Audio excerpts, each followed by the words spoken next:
Majority Report with Sam Seder. The destiny of America is always safer in the hands of the people than in the conference rooms of any elite. Sam Seder. They are unanimous in their hate for me, and I welcome their hatred. We must guard against the acquisition of unwarranted influence, whether sought or unsought, by the military-industrial complex. The Majority Report with Sam Seder. Ever get the feeling you've been cheated?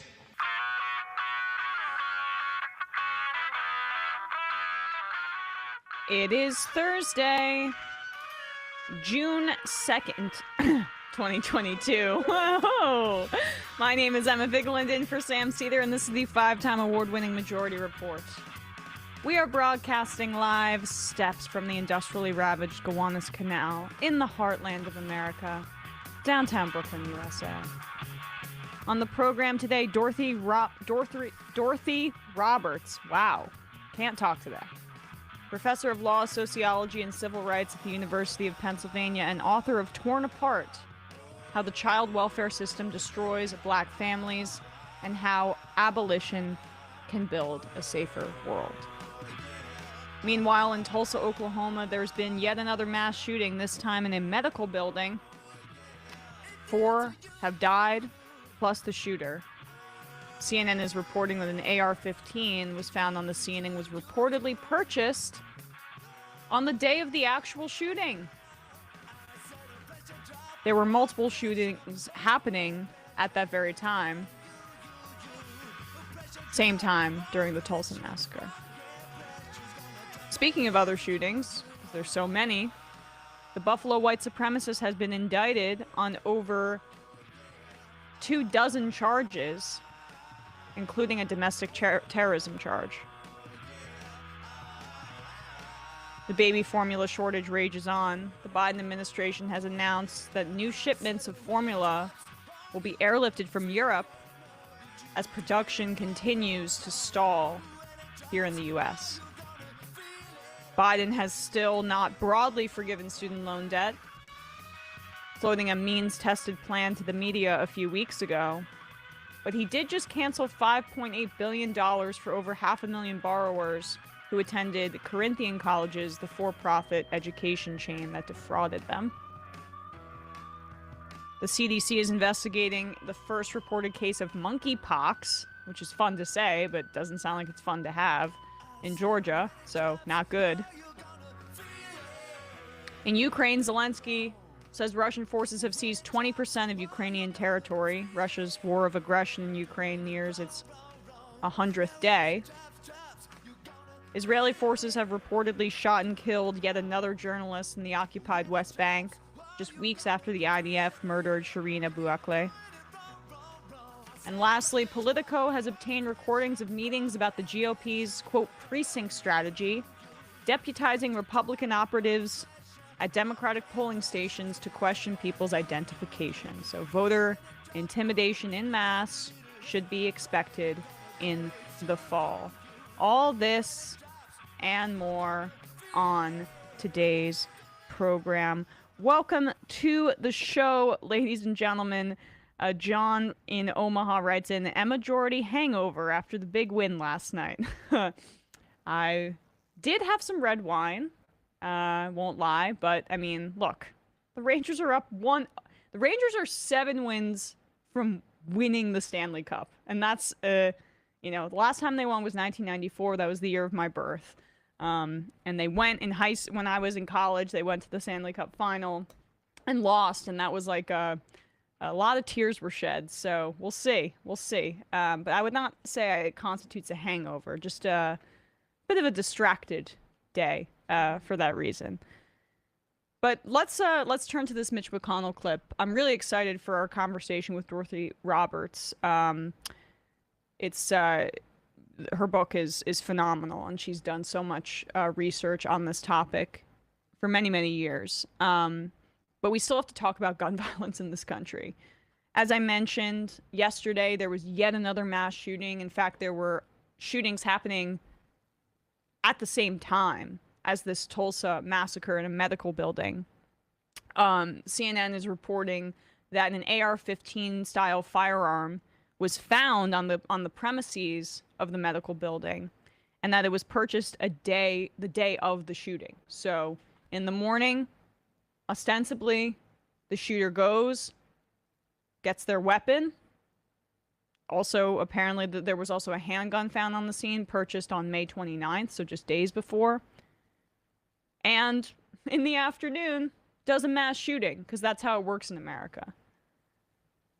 Here is Mitch McConnell yesterday, though, talking about mass shootings, and he mentions the root causes, in his estimation, of school shootings in particular. Notice what he leaves out, obviously. It seems to me there are two broad categories that underscore the problem: mental illness and school safety. So hopefully we can find a way to come together and make some progress on this horrendous problem, consistent with our Constitution and with our values. Bradley, can you pull up all? No, I'm doing the joke. Bradley, can you pull up? This is a Sam-style joke. All of the times that Mitch McConnell has proposed funding for mental health facilities and healthcare in this country. There's got to be a long list, right? No, not the case. So I would love to address mental health care in this country. I would love for Medicare for All to include wide access and payments for therapy, mental health care, etc. All of these, the gaps in filling all of the gaps in this country where therapy is, frankly, for a lot of people, a luxury item. Yeah, unless you're wealthy, you're price discriminated out of having a therapist. I would love for that to be more widely expanded. So Mitch McConnell, let's work together. Obviously. Medicare for All would do that. Yeah, but does he support Medicare for All?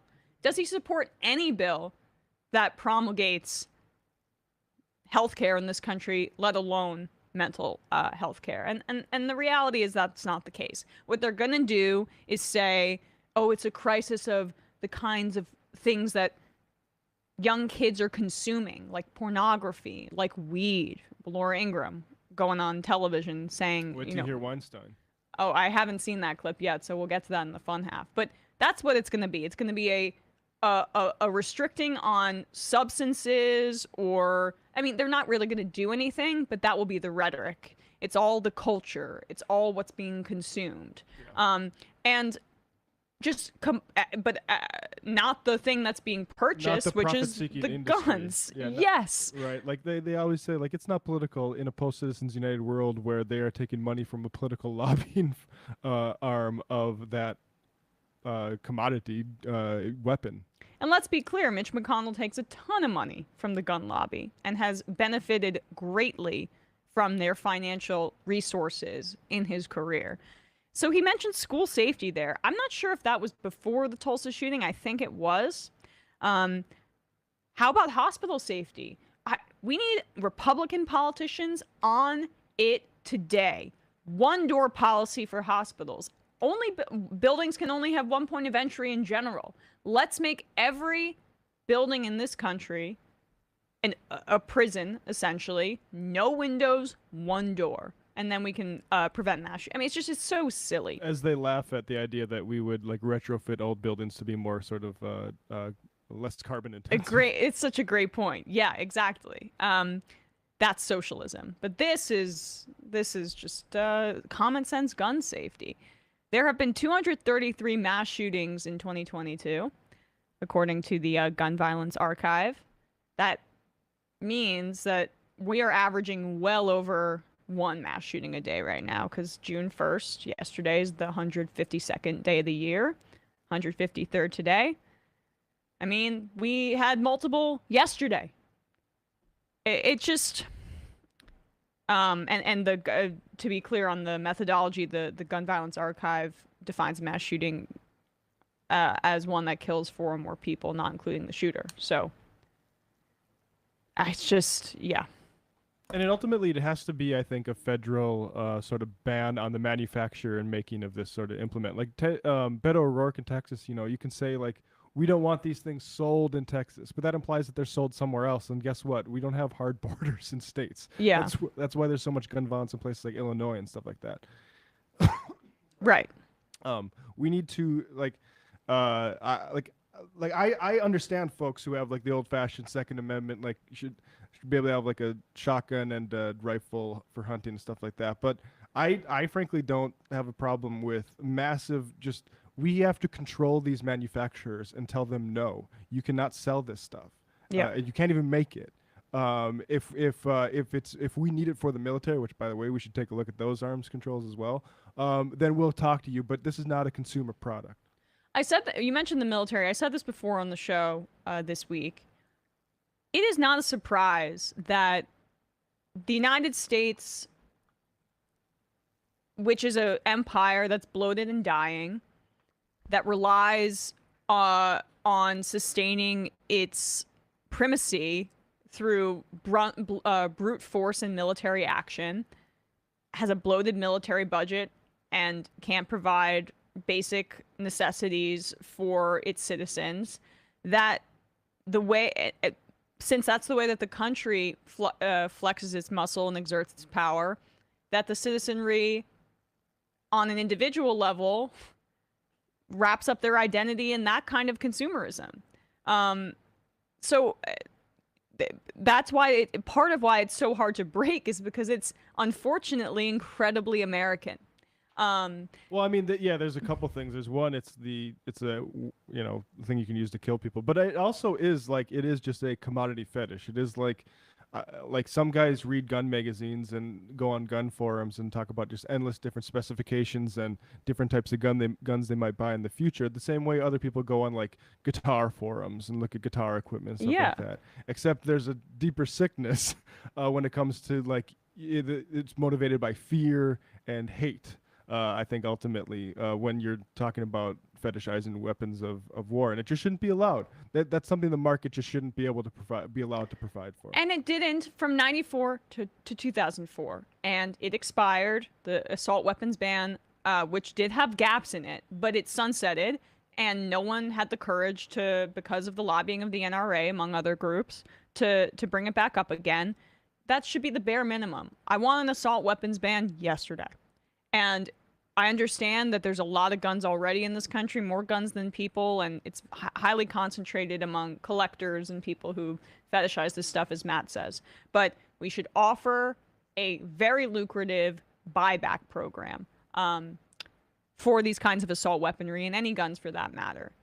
Doesn't need to be mandated. I'm sure in the end, if this ever happens, the right wing will say mandate. It's just like the vaccine mandate. It's not a mandate. But that can be a way to start. At a certain point, I think we talked about this on Left Reckoning. I think you expand something like the Game and Fish Department to be basically the DMV of guns.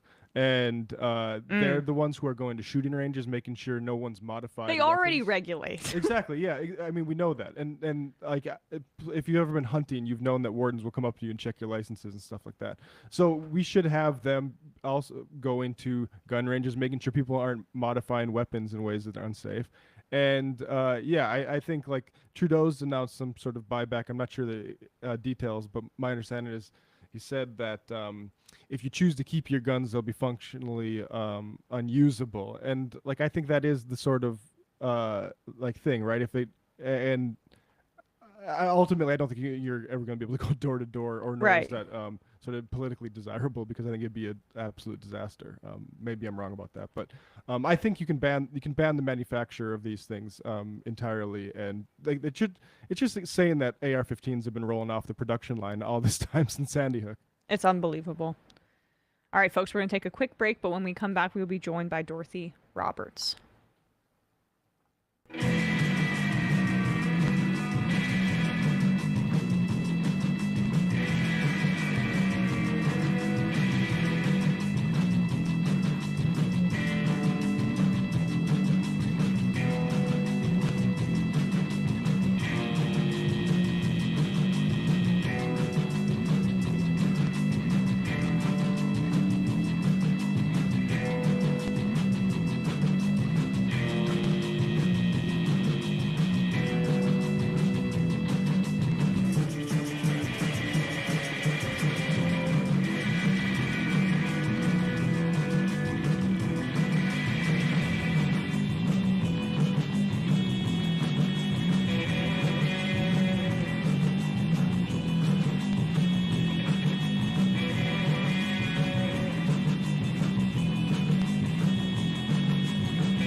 We are back, and we are joined here by Dorothy Roberts, professor of law, sociology, and civil rights at the University of Pennsylvania and author of Torn Apart: How the Child Welfare System Destroys Black Families and How Abolition Can Build a Safer World, among many other books.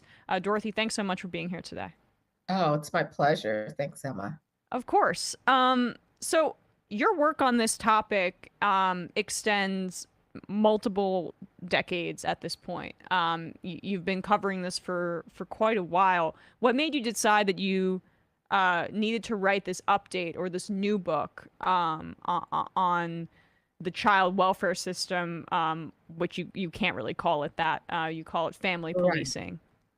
Yeah, I prefer to call it what it actually is, a family policing system, because it's never been designed truly to care for children's welfare. I wrote a book now 21 years ago called Shattered Bonds, the Color of Child Welfare, where I documented the huge racial inequities in this system and also made the claim that it was a form of oppression of Black communities. And now 20 years later, I decided it was time to write a new book, partly because I had worked on trying to engage in reform efforts to improve this system, to make it less harmful over those 20 years, including working on a big class action lawsuit settlement in Washington State for 9 years. Also, I became more of an abolitionist. Over those 20 years, I learned more about abolitionist principles and the movement to undo and replace the prison industrial complex. And I understood better over those 20 years how we cannot reform the system. It has to be completely dismantled. And then also there's been a growing movement to abolish family policing that I've been involved in. And so I thought this is a time where we need to point out the system cannot be reformed. And I wanted to support the growing movement to completely dismantle it and replace it with an approach that truly cares for children, keeps them safe, and supports families. How did prison, abolition, defund, all of these growing movements kind of feed and help your personal journey on this, but also expand the movement and of family policing abolition? Well, first, it's important to understand that these systems, whether we're talking about the prison industrial complex or we're talking about what's called the child welfare system or foster care, I prefer to call them the family policing system and the foster industrial complex, are part of one giant carceral apparatus. They work in the same ways. They accuse, investigate, blame, punish people in the very same communities, primarily impoverished, segregated Black neighborhoods and also indigenous communities. It's the same targets, and also they work to pretend to meet human needs and solve social conflicts by punishing the people who are most burdened and disadvantaged by structural inequities. So they operate in the same way. They also operate hand in hand. And so by understanding that we're talking about one carceral apparatus, it makes sense then for movements that are trying to abolish policing, by criminal law enforcement and prisons also understand that family policing and the foster industrial complex are supported by the same ideologies and work together. So it makes sense to have, if not a joint movement, coordinated movements to abolish them. It's also, it's an extension, all of them together, of white supremacy and of slavery. Black children were regularly, of course, separated from their parents during slavery. Can you talk a little bit about tracing the child welfare infrastructure back to systems of slavery, oppression, colonialism, as well, when we're talking about indigenous families? Because as we know, Deb Haaland and the Biden administration right now, they're looking into these schools of where they separated and What's the term, Matt? The indigenous schools?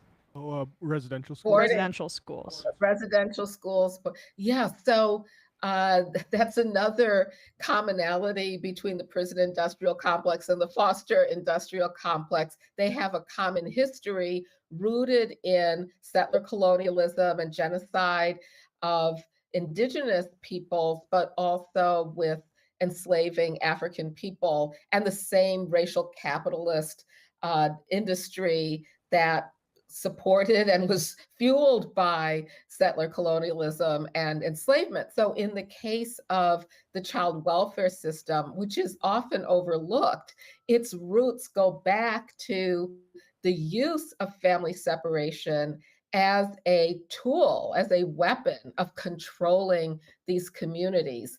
And so, of course, during the slavery era, Black families had no legal rights whatsoever. The children were owned as chattel property by enslavers, and enslavers had total authority over those children. And of course, they separated families at their whim whenever it was economically advantageous for them, or to punish and quell rebellions by Black people, or at the auction block, different enslavers could purchase different family members separately. So the idea that white people should have authority over Black families is deeply rooted in enslavement. But I think what's even more close to and a tighter root, direct root of our family policing system today is the apprenticeship of Black children after the Civil War.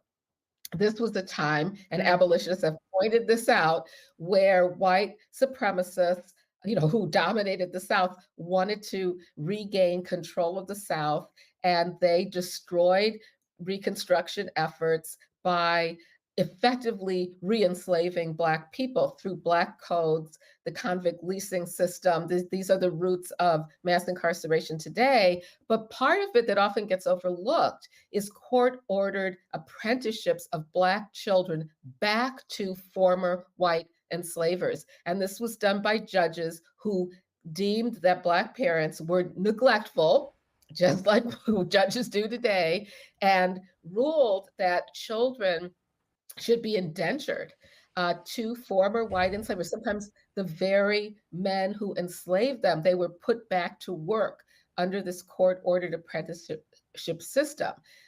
So at this very same time, in the 19th century, the US government was waging so-called Indian wars against Native tribes to dispossess them of their land.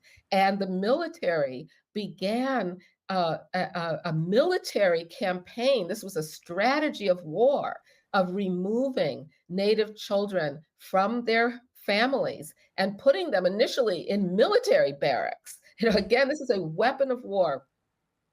This then led in the 20th century to the US government's policy of removing Native children from their homes on grounds of neglect. This was in conjunction with the Child Welfare League of America, and placing them in white-run orphanages or to be adopted by white families. So it's really important to understand that the system we have today was always designed to regulate and punish and dispossess and disrupt and destroy families in Black and Native communities. And it's not a coincidence, it's no accident that those are the very communities that are most likely to be disrupted by family policing today.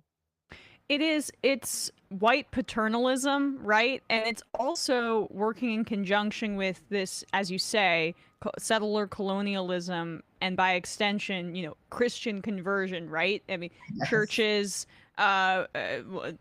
obviously nakedly so in the case of these indigenous children, but also just in the underlying reform of promoting orphanages and taking kids away, often penalizing them for poverty.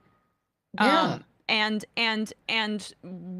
will be a part of civilized America and civilized society. Can you talk about the those orphanages and that concept, particularly in the 19th and 20th centuries? Yeah, so overall, the system has always been a system for impoverished families. There's, even if you don't take into account the kind of weapon of child removal and family separation used against Black and Indigenous communities, which of course we have to do, but even those who ignore that have to take into account that it has always been designed from its inception in the Elizabethan Poor Laws to address uh, the wants, the deprivations caused by society of impoverished families. And so it's important to understand that it is a system for poor people and it punishes poverty.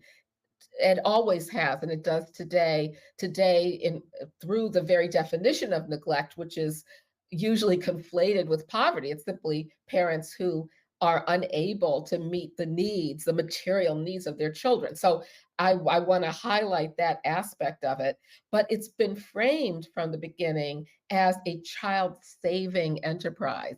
The idea that Christian organizations or other charitable organizations are going into homes to rescue abused and deprived children from their families.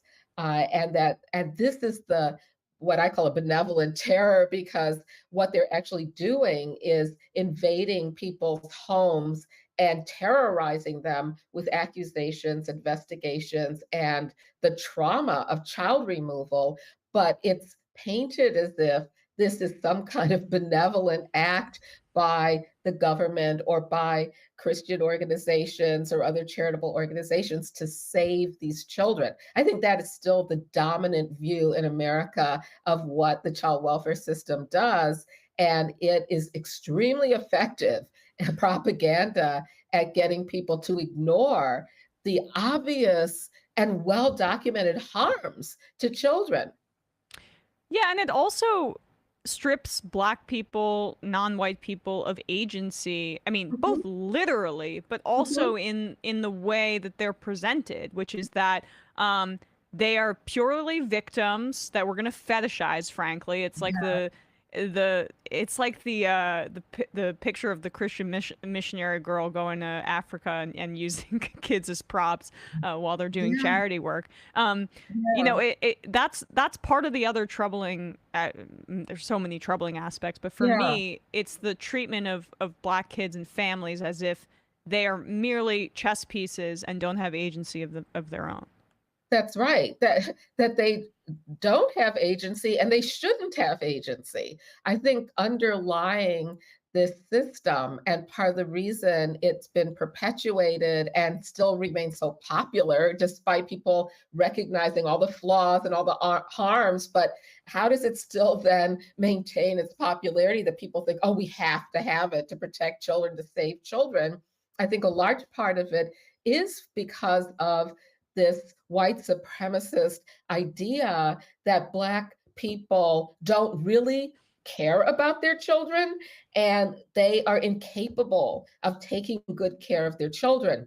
So it deprives Black families of agency, like you said, literally by taking their children away from them and then monitoring them intensively. You know, what happens when your children are removed, when you're threatened with child removal, is that the agency gives you a list of mandated tasks. And usually on the list is parental training, because the whole idea is, oh, the problems your children are having is that you're not a good enough parent. So we'll train you to be a better parent. Again, this very paternalistic, ridiculous, really, attitude. Yeah. But so it literally does that. But it also, it's not empathetic toward the parents, as if we feel sorry for you, we're going to help you. It's, you are, especially Black mothers, you are incapable of being a good parent. I mean, just think about the long list of stereotypes about Black women. Almost all of them, I don't even know if I should say all, they all actually, they all paint Black women as innately bad mothers, sexually promiscuous, the Black Jezebel.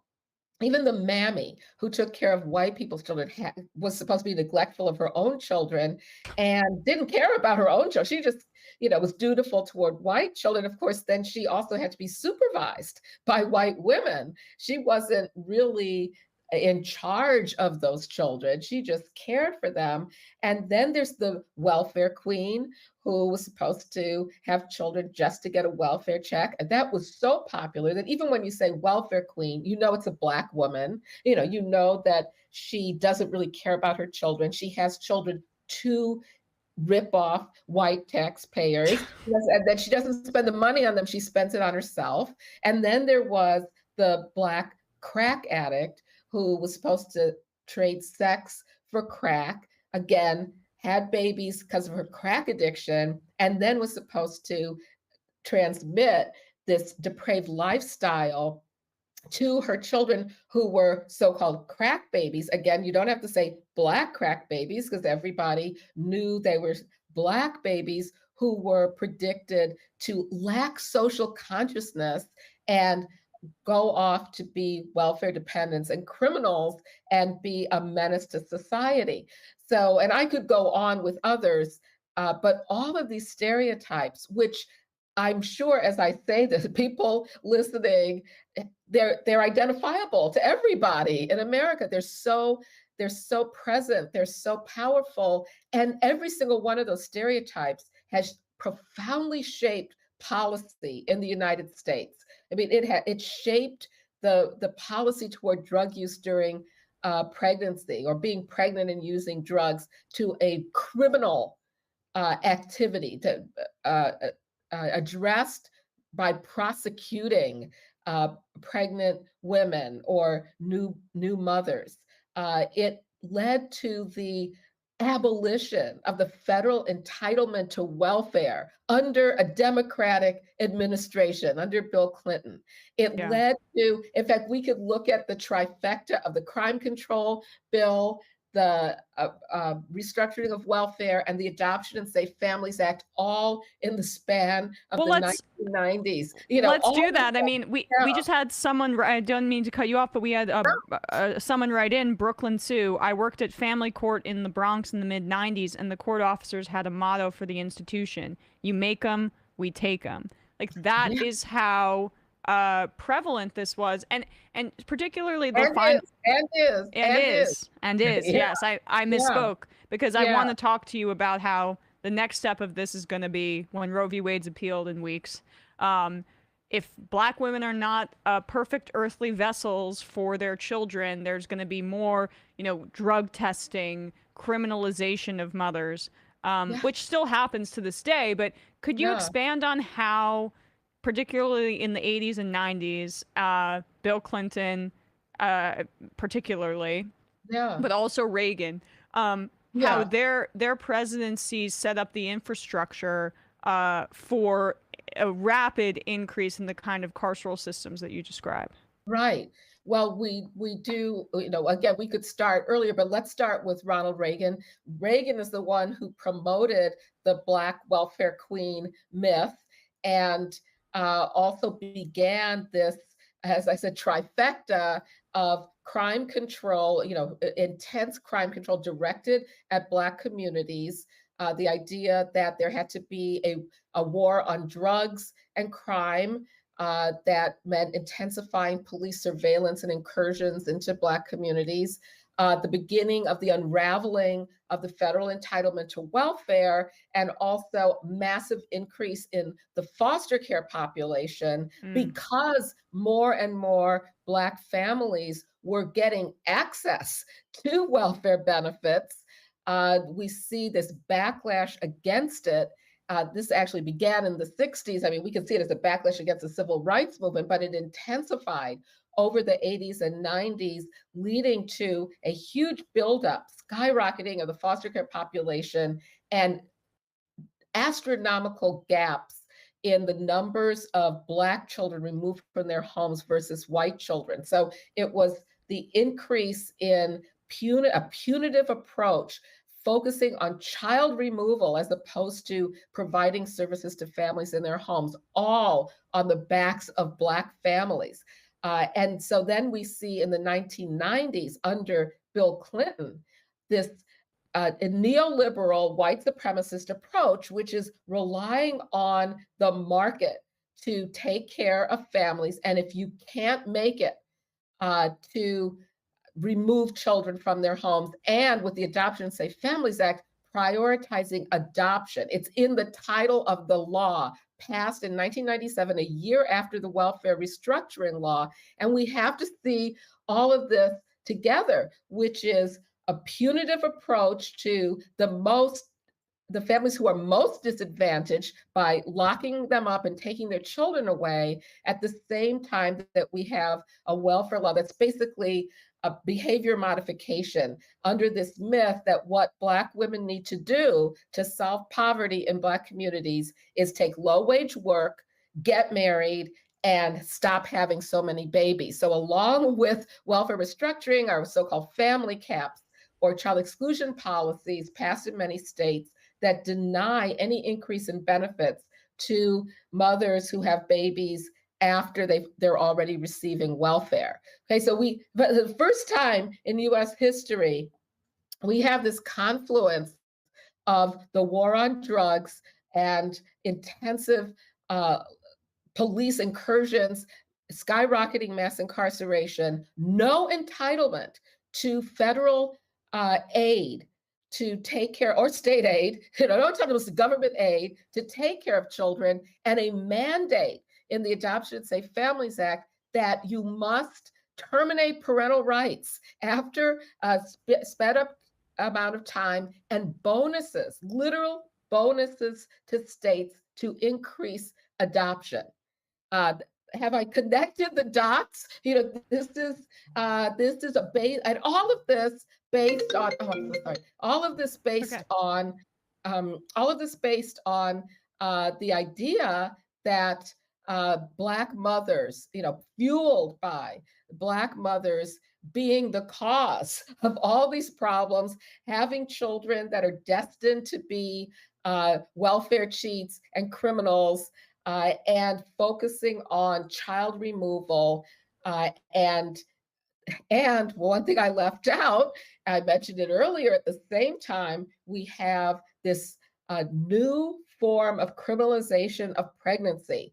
And yes, it's true that there have been, since the Casey decision, there's been an assault on the access to abortion care. And with the Casey decision, the ability of states to pass laws designed to keep people from getting abortions. And we see now with the Mississippi and other state laws, but the Mississippi law before the US Supreme Court basically ban abortion, and the threat that Roe v. Wade will be overturned. At the same time, though, and this is why I'm focusing on how the criminalization of Black mothers is so important to this debate today, we begin to see in the late 1980s the prosecutions of Black women for being pregnant and using drugs. It began with prosecutions of Black women, and that has then opened up fetal protection laws, and not just prosecutions of women for using drugs while pregnant, but prosecutions of women for homicide, for miscarriages and stillbirths. And we see a real confluence of laws that criminalize pregnancy broadly, whether it's for having a stillbirth, whether it's for having a miscarriage, whether it's for using abortion pills, whether it's for getting an abortion from a doctor. These are all one joint misogynistic right-wing assault on our freedom, reproductive freedom.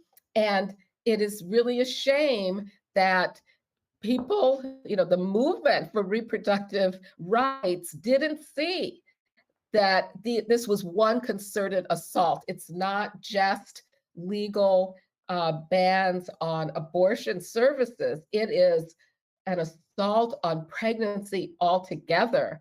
And the criminalization of Black women in the late 80s into the 1990s helped to fuel this situation we're in now, where we are at risk of massive criminal prosecutions and other kinds of punishment of people for pregnancy. And of course, that is connected to what I wrote about in Torn Apart. It's part of a white supremacist, racial capitalist, and misogynistic, sexist, patriarchal, heterosexist attempt to control women and other pregnant people as well. But I see it as a assault on, it's racist and sexist and heterosexist altogether, assault on our freedoms. Yeah, and what makes this so chilling, frankly, and you connect it to the present day, is that the reason the child tax credit expired, one of the many reasons, but the justification for it from Joe Manchin was, oh, well, they're going to spend this money on drugs.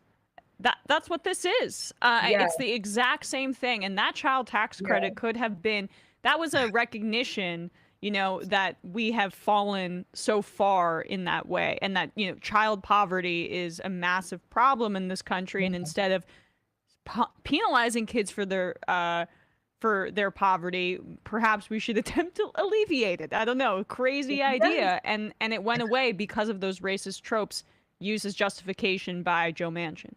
Exactly. With that, look, white supremacy, racism, these racist stereotypes about Black mothers are a major, if not the major, barrier against the kind of radical change we need in America to truly meet people's human needs. And here again, the family policing system plays a critical role because it puts all the blame on parents and family caregivers for the needs, not meeting the needs of their children. This is a critical aspect of this, because what is the answer then to childhood poverty in America? It's take impoverished children, especially if they're Black or Indigenous, away from their parents and put them in the foster care system and pretend that maybe adoption will be a solution. And it's very interesting that Justice Cody Barrett and also Alito, in a reference, especially a particular footnote in the Dobbs leaked opinion, point to adoption as the answer to banning abortion, that women who are pregnant can just drop off their babies at safe havens and they'll be adopted.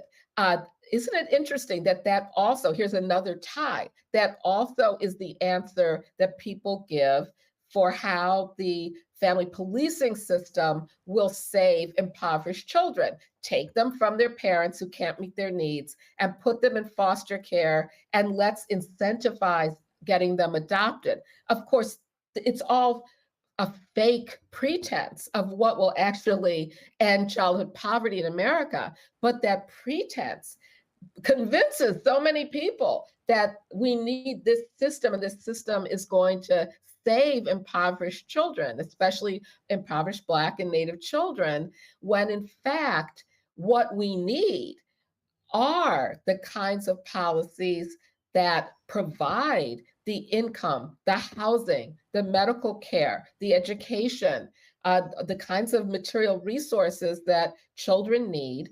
And we should direct the billions and billions of dollars that's spent on separating children from their families and maintaining them in a harmful, well-documented harmful foster industrial complex, and spend that money on simply giving income to people that they need to raise children, in addition to supporting community-based mutual aid and other kinds of resource providing services and programs and other ways of actually, meeting children's needs and supporting families and keeping children safe. Some of the numbers cited in your book are just insane. More than half of Black children in the United States will be the subject of, or are the subject of an investigation by the family policing system. Yes. Something you describe, which as a white person, I never thought of it, but that it's just there's an ingrained fear of, maybe child protective services will come to my home in some in Black families.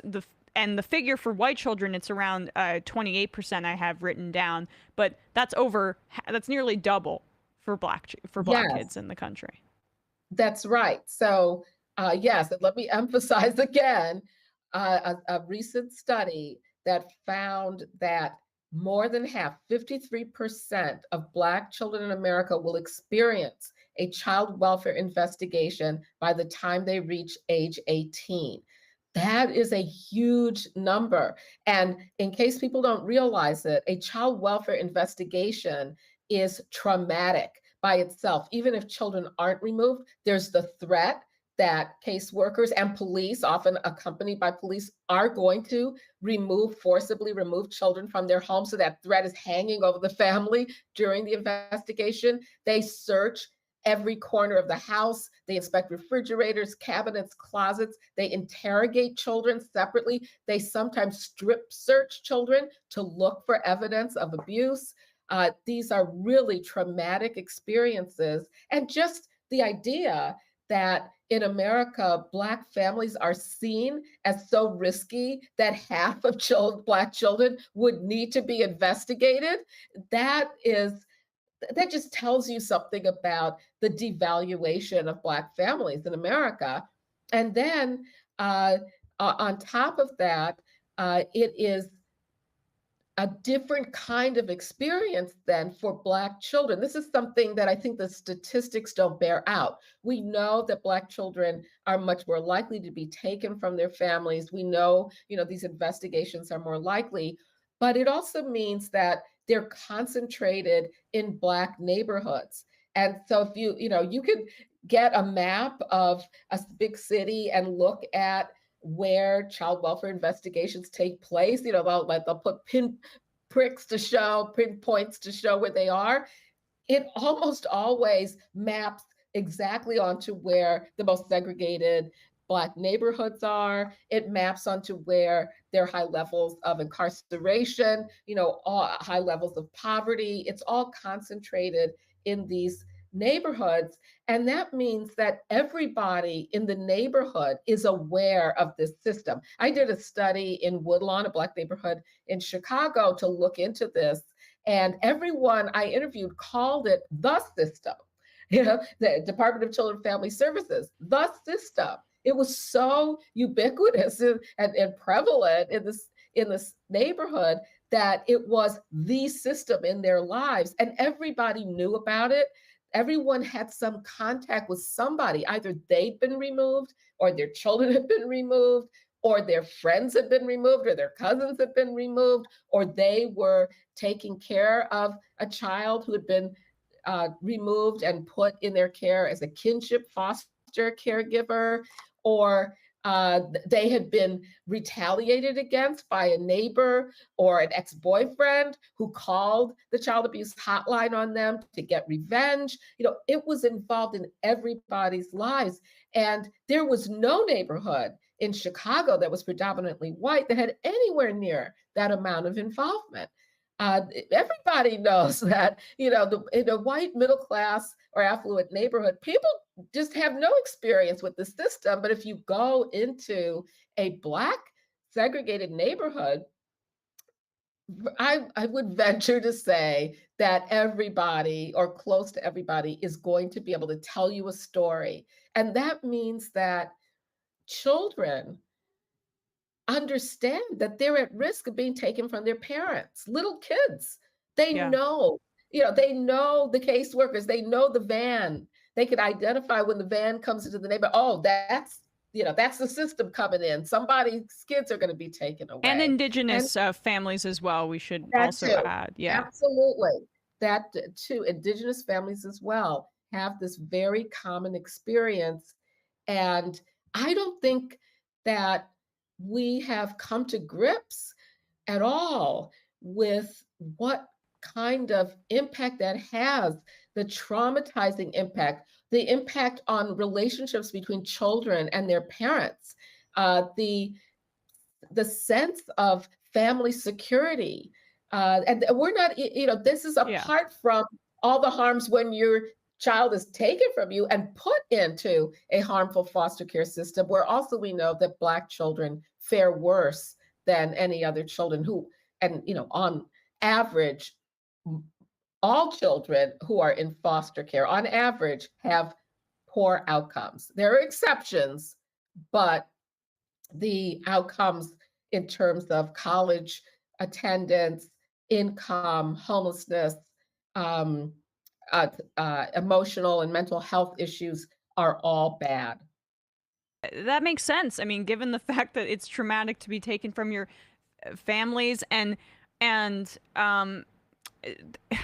I'm reminded of another racist trope of where are the fathers, right? But there's all these intersecting and frankly layers of, if you escape these systems of breaking apart families and criminalization, you're lucky, honestly, because it's so stacked against you in Black communities. And you wrote about this story that I remembered only because I saw it on social media a few years ago.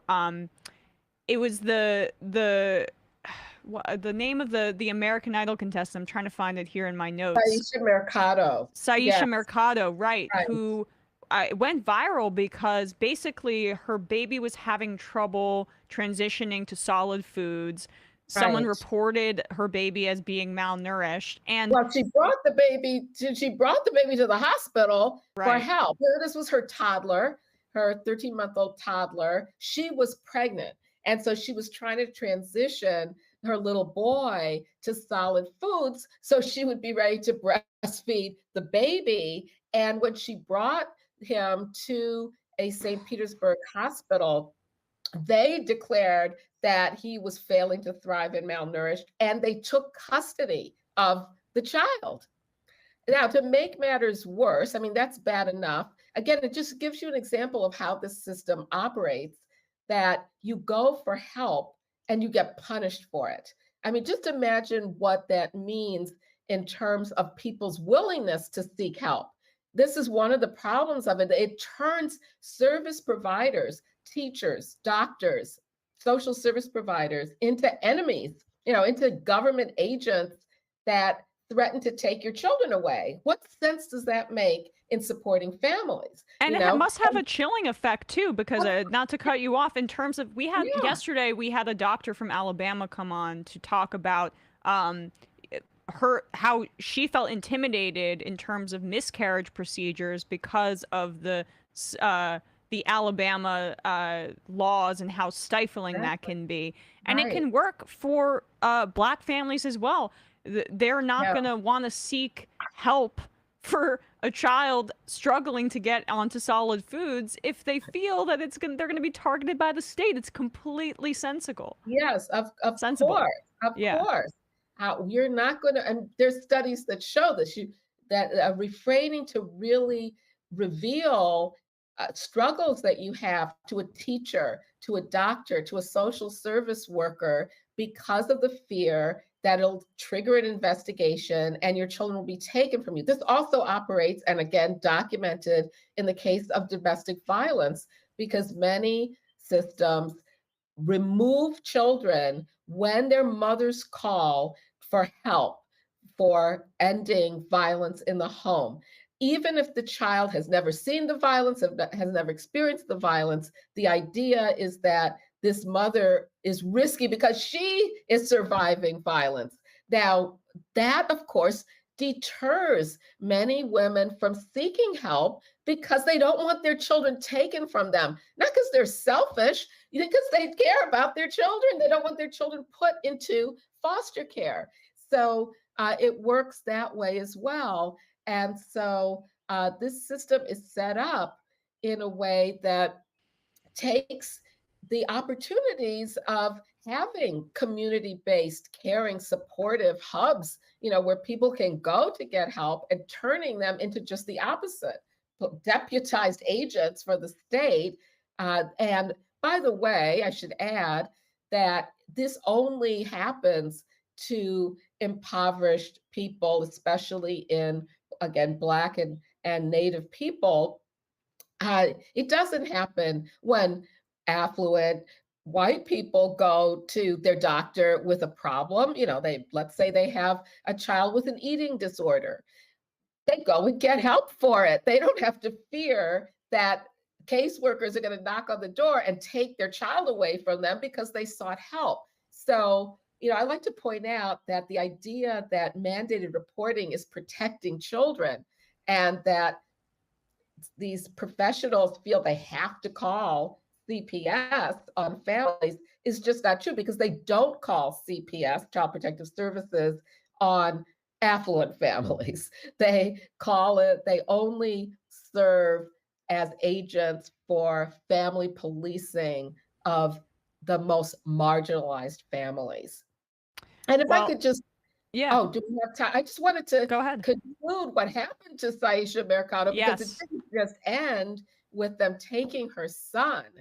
After her baby was born, because now she's been labeled by the system as a risky mother, a judge ordered that sheriffs come and pick up, it's called a pickup order, her newborn baby. And fortunately, her partner Instagrammed live what happened when the Manatee County Sheriff's Department pulled her car over. She's sitting in the back with this 10-day-old baby, and they surrounded the car, armed officers accompanied by some caseworkers, and demanded that she give up the baby. And they took her baby, breastfeeding newborn baby, no evidence that there was any harm to this baby, and kept the child for 9 days. Now, fortunately, she had a social media presence. She had high-powered lawyers. There was a video of it. But imagine if she didn't have any of that. I guarantee you they would have kept that baby. That baby might have ended up staying in foster care for years. And this happens all the time. This isn't unusual. This happened to be videotaped, but this is the way in which the system operates to really degrade and devalue Black families and traumatize. What was the point of holding that newborn baby for 9 days? There's just no way you could say they protected the baby at all. They traumatized and harmed the entire family, including this baby. And imagine if they hadn't gotten her back and she ends up kept at a hospital, in the care of strangers. It really is a traumatizing, terroristic system that, again, as you can see here, is in cahoots with law enforcement, terrorizing families and blaming them for what is caused by structural racism, then blaming them for the needs children have. And we need to replace it with ways that we know benefit children much more. We know that increasing income, for example, of impoverished families is the best way to improve the welfare of impoverished children. That's so well documented. It's obvious. We shouldn't have to do studies, but it's so well documented. And yet, as you pointed out, that's unpopular in the United States. We try it out, and then there's an effort to cut it off as soon as possible, despite the fact that studies showed, it lifted, millions of children out of poverty. And we know that benefits children, but let's cut that off. Meantime, we'll continue to have this harmful system, again, well documented, to harm children that doesn't actually address the roots of the problem. Well, I can't thank you enough for your time today, Dorothy Roberts, professor of law, sociology, and civil rights at the University of Pennsylvania, and author of Torn Apart: How the Child Welfare System Destroys Black Families and How Abolition Can Build a Safer World. Dorothy, thanks so much for your time today. Great discussion. Thanks, Emma. I really appreciate it. Thank you. Of course. Me too. All right. With that, we are going to wrap up the first hour of this program. Although I am seeing, I'm seeing a bunch of IMs about this. Emma's Cashews writes in, "Hey, Emma Jordy crew, I like Nomi and think she'd be a great senator, but are you worried about the chance she splits the left vote with Kristen Gonzalez and Crowley gets elected? Gonzalez already got endorsed by AOC, DSA, and the Working Families Party, so why should I support a candidate when the rest of the institutional left is backing another leftist poggers?" It's a great point. It's a great point. Look, yesterday, I did not know that Nomi was running in a district with Kristen Gonzalez and this, who's backed by DSA, one of this historically large number of DSA endorsed candidates in the upcoming elections here in New York. I wish I had known that, frankly. Nomiki's a friend of the show, and she's gonna, it's her choice to run. But I really don't have an answer for how that. Because I got a lot of those messages too. I didn't anticipate that conflict, and perhaps I should have. I haven't looked closely at the candidates yet, other than to know that they exist. And frankly, I was a little confused because the districts had just been redrawn, so it was hard to keep track for me. Yeah. But look, this is nothing personal to Nomi. It's that I support the DSA candidates. This is true if DSA put in somebody against my buddy Chris running in Dallas. He didn't run as a DSA candidate.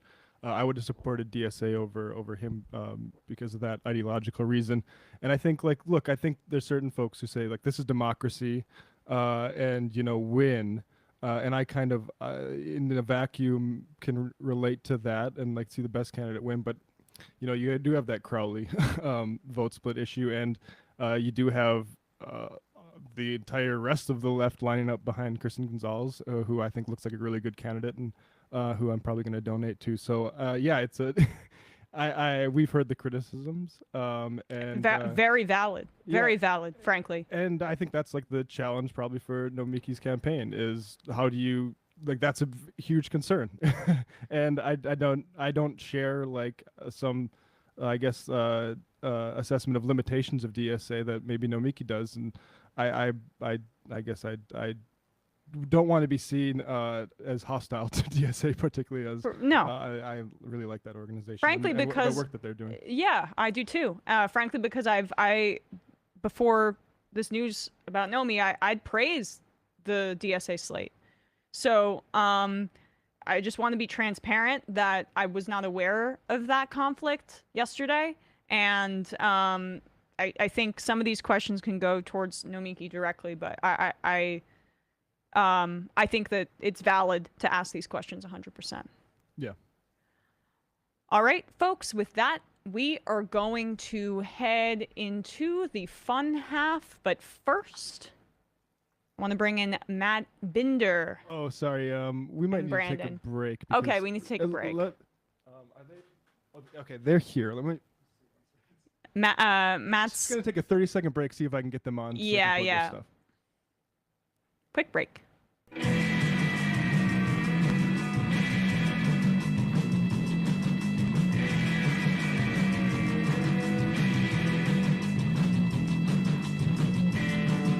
Okay. We are back. We are back here with Binder and Brandon. What's up, guys? B&B. Hey, how are you? What's happening over on Doomed and Scam Economy, Matt? Sure. On Doom this past week, I actually did something different. Teamed up with Lance from the Surfs. He'd invited me to join him to have a little discussion with these two the centrist, sort of conservative-leaning centrists, I guess they would call themselves. I don't know, Adam and Sitch, or Sitch and Adam. And we had a discussion for like a few hours about a range of topics. And people seem to have really enjoyed it or really hated it. It seems like it went either way. So you could tune in to youtube.com/Matt Binder and check that out. I'll be putting up the audio shortly for that on doomedcast.com, wherever you listen to podcasts. And then tonight on Scam Economy, I will be airing the Scam Economy live show that was live in Brooklyn last Thursday. Just getting around. Well, they just got me all the audio and video and put it all together, and it's looking good. And Michael Edison Hayden of the Southern Poverty Law Center joins me to discuss how Bitcoin and crypto is being used by some of the worst people on the planet, from Alex Jones to Stefan Molyneux to the Daily Stormer, et cetera. So scameconomy.com for that, and also it'll be airing at youtube.com/Matt Binder as well, 9 p.m. Eastern time tonight. Awesome. Brandon, what's happening on the discourse, if anything at all? Well, the boys were off for Memorial Day, and I like to respect that and respect the right to workers to take off. Right. Cough, cough. But no, we'll have a new episode up for you by the end of the week, maybe sooner, regarding the epidemic of shootings that is gripping our fair nation. Oh, all right. And Matt, some hot takes. Hot takes. What happened on Left Reckoning last night? Yeah, we had Alex Press on to talk about Dollar General workers being fed up, and we talked for an hour on guns. David and I just going back and forth about different concerns we have about how we end up policing this thing if we do move forward, but also granting that like something needs to be done about this sort of thing, and the state is credible to do it, and just what kind of things we can try to funnel them towards. So an hour-long discussion about guns with Griscom and I, and talk with Alex Press about Dollar General workers. Patreon.com/Left Reckoning, where we get into this Elon Musk clip that I think we're also going to play in this fun app. All right. Well, yes. 646-257-3920. See you in the fun half.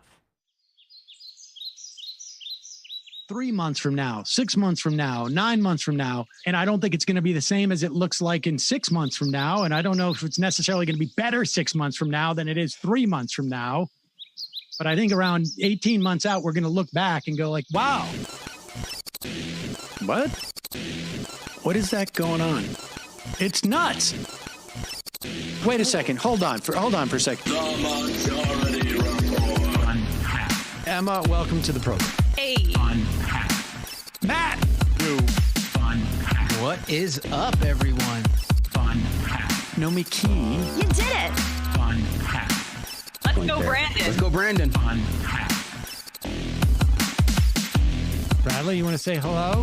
Sorry to disappoint everyone. I'm just a random guy. It's all the boys today. Fundamentally false. No, I'm sorry. Stop talking for a second. Now let me finish. Where is this coming from, dude? But dude, you want to smoke this 7-8? Yes. Hi, me? Is it? Yes. Is this me? Is it me? It is you. Is this me? Hello, is this me? I think it is you. Who is you? No sound.